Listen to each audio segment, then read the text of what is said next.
All right, in this quick video, I'm going to show you how you can send an email to a contact and SMS it. On the left-hand side, you can either choose email or you can go into contacts. Either way, it's going to bring you to this contacts screen. Now, in order to send an email to someone, you have to see this orange email icon. Once you see that, you simply click on it. It will open this window. Now, bear in mind, it will send the email from support@sms-it.ai, but if they reply, it will reply to the email address on your account. Now, I'm going to tell you this right out of the gate. Do not change the from email address or it will not send.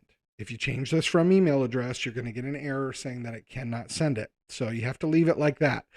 That being said, you click on it, it will automatically populate your contact's email address. You can scroll down and you can choose whether or not you want a read receipt, but that doesn't guarantee it. That'll also depend on the recipient's server, but you can turn this on.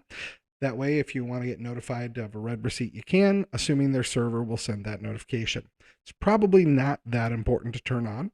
If you need to attach a file, you can click there to attach it, but here's where you put your subject line and demo email from me to me. Down in the body, you just type your message. I'm sending me a message. And then you simply hit send. And that's how easy it is to send an email in SMS-it. Now, before I close this video, I will tell you this.